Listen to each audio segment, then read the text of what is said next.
இன்றைக்கி நம்ம இந்த வீடியோவில் VLOOKUP ஃபார்முலா பற்றி தான் பார்க்க போகிறோம். அதில் நம்ம VLOOKUP ஃபார்முலா பார்த்தீங்கன்னா VLOOKUP ஃபார்முலா எப்படி உங்களுக்கு ப்ராப்பராக ஃபங்க்ஷன் ஆகுது அப்படிங்கிறத நான் ஸ்டார்டிங்கில் உங்களுக்கு தெளிவாக உங்களுக்கு விளக்க போகிறேன். அடுத்ததாக பார்த்தீங்கன்னா இந்த பாருங்கள், இந்த சுரேஷன் இருக்கு பாருங்க, இந்த நேமு எம்ப்ளாயி நேமு, அந்த நேமில் நான் மட்டும் ஃபார்முலா அடிச்சேன்னா ஆட்டோமேட்டிக்காக உங்களுக்கு எல்லா இதுவுமே உங்களுக்கு டீட்டெயிலிங் எல்லா இடத்துலையும் ஒவ்வொன்றா ஃபார்முலா அப்ளை பண்ணாமல் ஜஸ்ட் எம்ப்ளாயி நேம் அடிச்சுனாவே உங்களுக்கு எல்லா டீட்டெயிலும் வர்ற மாதிரியா உங்களுக்கு சொல்ல போகிறேன். அது உங்களுக்கு கடைசியாக வரும். அதனால் வீடியோவை ஸ்கிப் பண்ணாமல் தொடர்ச்சியாக பாருங்கள். வீடியோவில் போகிறதுக்கு முன்னாடி இன்னும் என்னோடய சேனலை சப்ஸ்கிரைப் பண்ணாமல் பார்த்துக்கிறீங்கன்னா மறக்காமல் சப்ஸ்கிரைப் பண்ணிங்க. சப்ஸ்கிரைப் பண்ணதை விட பக்கத்தில் உள்ள பெல் ஐக்கனை ஆல்னு நோட்டிஃபிகேஷனை எனேபிள் பண்ணி வச்சுக்கோங்க. அப்பொழுது நான் போடுற அடுத்தடுத்த வீடியோக்கள் உங்களுக்கு நோட்டிஃபிகேஷனாக கிடைக்கும். வாங்க டிலே பண்ணாமல் நேராக வீடியோக்குள்ளே போகலாம்.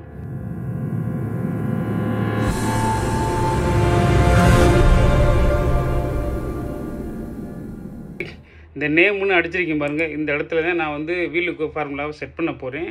ஸோ ஃபைனலாக உங்களுக்கு பார்த்தீங்கன்னா அந்த இடத்துல செட் பண்ணால் எல்லா இடத்துலையும் வர மாதிரி பண்ண போகிறேன். ஆனால் இப்போ முறையாக பார்த்தீங்கன்னா VLOOKUP ஃபார்முலா இப்போ equal to VLOOKUP open bracket open ஆயிடுச்சு. இப்போ லுக்கப் வேல்யூ கேட்குது. நம்ம எதை லுக்கப் பண்ண போகிறோம் அப்படிங்க இந்த இருக்காருங்க. ஃபஸ்ட் நம்ம இங்கே தான் லுக்கப் பண்ண போகிறோம். இந்த ரிசல்ட்டு கீழே உள்ள செல் இருக்குல்ல, இங்கே தான் நம்ம எம்ப்ளாயி ஐடியை நம்ம ஃபில் பண்ண போகிறோம். எம்ப்ளாயி ஐடியை வச்சு தான் இந்த எல்லா ரிசல்ட்டையுமே எடுக்க போகிறோம். அப்போ நம்ம லுக்கப் வேல்யூவை இதை தான் எடுத்துக்கணும். கமா அடுத்து டேபிள் அரே, எந்த டேபிள்லேருந்து நீங்கள் எடுக்க போறியா அப்படின்னு கேட்குது. நம்ம இதே சீட்டுக்குள்ளே வேலை செய்கிறோம். உங்களுக்கு புரிகிறதுக்கான இதே சீட்டில் வச்சு வேலை செய்கிறேன். இது உங்களுக்கு இந்த ரிசல்ட்டுங்கிறது நீங்கள் வேறு ஒரு சீட்டு உங்கள் முதலாளி காமிக்கிறது வேறு இடத்துல இருந்தாலும் நீங்கள் இந்த மாதிரி ஃபார்முலா பண்ணலாம். ஸோ அதுக்காண்டி நம்ம கேட்குது எந்த டேபிள்னு கேட்கல, நம்ம இந்த டேபிளை ஃபுல்லாக செலெக்ஷன் பண்ணிக்குவோம். பண்ணிட்டு கமா இப்போ பாருங்கள், காலம் இண்டெக்ஸ் நம்பர் கேட்குது. இப்போ இது எம்ப்ளாயி ஐடிக்கு அடுத்த நம்ம எங்கே ஃபார்முலா செட் பண்ணுறோம், நேமுங்கிற இடத்துல செட் பண்ணுறோம். அப்போ இந்த இடத்துல எம்ப்ளாயி ஐடி அடித்தோம்னா நமக்கு நேமு வரணும். உதாரணத்துக்கு 12025 அடித்தா சுரேஷ்னு இங்கே வரணும். அப்போ காலம் இண்டெக்ஸ் நம்பர் ரெண்டாவது காலம் அப்படிங்கிற இங்கே 2ன்னு கொடுக்கணும். ஓகேங்களா? கமா அடுத்து காமிக்குது உங்களுக்கு அப்ராக்ஸ் மேட்ச் வேணுமா இல்லை எக்ஸாக்டாக உள்ள மேட்ச் வேணுமான்னு கேட்குது. நம்ம ஃபால்ஸை கொடுத்து எக்ஸாக்ட் மேட்சை கொடுத்துக்குவோம். கொடுத்துட்டு க்ளோஸ் ப்ராக்கெட் பண்ணி என்டர் கொடுத்தீங்கன்னா இப்போ ரிசல்ட் வருது வருங்க, நாட் அவைலபிள்னு சொல்லி வருது. ஏன்னா நம்ம இதை பேஸ் பண்ணி தானே கொடுத்துருக்கோம் லுக்கப் வேல்யூ. அப்போ நம்ம இங்கே எம்ப்ளாயி ஐடி கொடுக்கல. இப்போ எம்ப்ளாயி ஐடி 12025 அப்படின்னு கொடுத்தோம்னா இப்போ சுரேஷ்னு வந்துருச்சு வருங்க. ஸோ இது மாதிரியே ஒவ்வொன்றா நீங்கள் ஃபார்முலா செட் பண்ணி VLOOKUP பண்ணுற மாதிரி இருக்கும்.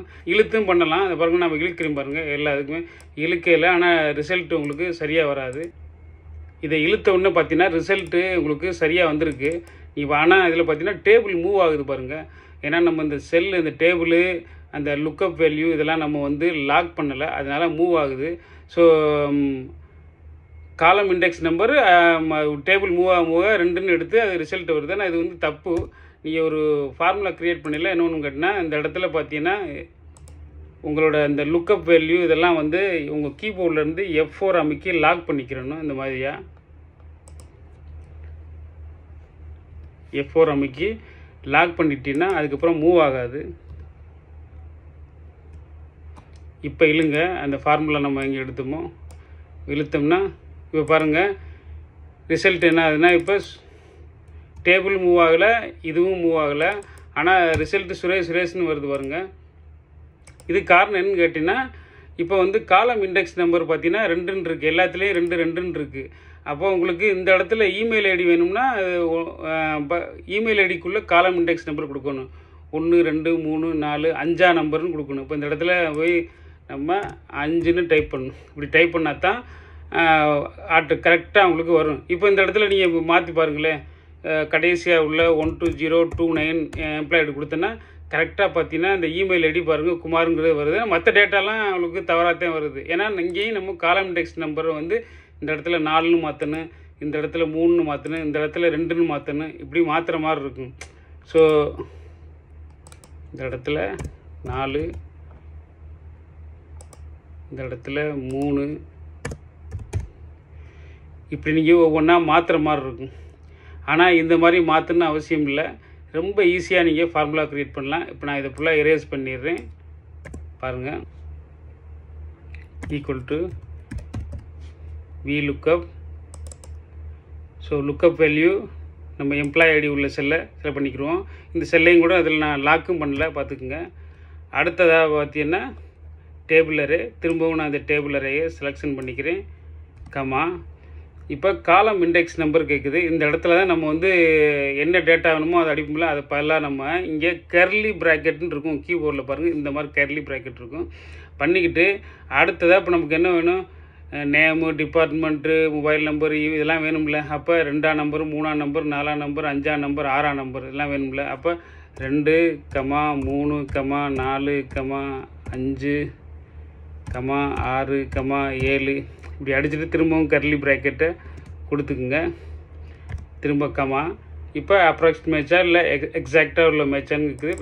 எக்ஸாக்ட் மேட்ச் கொடுத்துட்டு க்ளோஸ் ப்ராக்கெட் பண்ணி என்டர் பண்ணிக்கோங்க. இப்போ பாருங்கள் நாட் அவைலபிள்னு வருது. ஸோ இப்போ நம்ம இங்கே போய் உங்களோட எம்ப்ளாய் ஐடி அடிப்போம், 120225 அடித்தோம்னா இப்போ பாருங்கள் ஆட்டோமேட்டிக்காக உங்களுக்கு இங்கெல்லாம் நான் எதுவுமே நான் வந்து ஃபார்முலா இருக்கல, ஆட்டோமேட்டிக்காக அதுவாக பாருங்களேன் உங்களுக்கு ஃபார்முலா ஒர்க் ஆக தெரியுதுங்களா. ஸோ நம்ம கர்லி ப்ராக்கெட் மூலமாக நம்ம எல்லா காலத்தையும் உங்களோட டேட்டா வந்து எவ்வளோ பெரிய டேட்டாவாக இருந்தாலும் இந்த மாதிரியே நீங்கள் கர்லி ப்ராக்கெட்டை ஓப்பன் பண்ணி அந்த காலத்தை எல்லாமே 20 காலமாக இருந்தாலும் 20 காலத்தையும் நீங்கள் அதுக்குள்ளே ஓப்பன் பண்ணிட்டீங்கன்னா ஒவ்வொன்றுக்கும் நீங்கள் ஃபார்முலா நீங்கள் பண்ணணும்னு அவசியம் இல்லை. ஸோ அடுத்தது டைப் பண்ணுற பாருங்க, 12027 அடித்தோம்னா முருகன் அவர் ப்ரொடக்ஷன் டிபார்ட்மெண்ட், அவரோட நம்பரு, இமெயில் ஐடி எல்லாமே வருதா. இந்த மாதிரியாக நீங்கள் அழகாக உங்களோட முதலாளிக்கு பார்க்குற மாதிரி பண்ணிக்கலாம், எவ்வளோ பெரிய டேட்டாவாக இருந்தாலும். ஐ ஹோப் உங்களுக்கு இந்த வீடியோ பிடிச்சிருக்குன்னு நம்புறேன். பிடிச்சிருந்துச்சுன்னா இந்த வீடியோக்கு லைக் பண்ணுங்கள், கமெண்ட் பண்ணுங்கள். இன்னும் என்னோடய சேனலை சப்ஸ்கிரைப் பண்ணாமல் பார்த்துக்கிறீங்கன்னா மறக்காமல் சப்ஸ்கிரைப் பண்ணுங்கள். சப்ஸ்கிரைப் பண்ண கூட பக்கத்தில் உள்ள பெல் ஐக்கனையும் ஆல்னு நோட்டிஃபிகேஷனை எனபிள் பண்ணி வச்சுக்கோங்க. அப்பொழுது நான் போடுற அடுத்தடுத்த வீடியோக்களும் உங்களுக்கு வந்து நோட்டிஃபிகேஷன் வந்து கிடைக்கும். மேலும் உங்கள் நண்பர்கள் மற்றும் உறவுகளுக்கு ஷேர் பண்ணவும் மறந்துடாதீங்க. நன்றி, வணக்கம். மீண்டும் ஒரு அடுத்த வீடியோவில் சந்திப்போம்.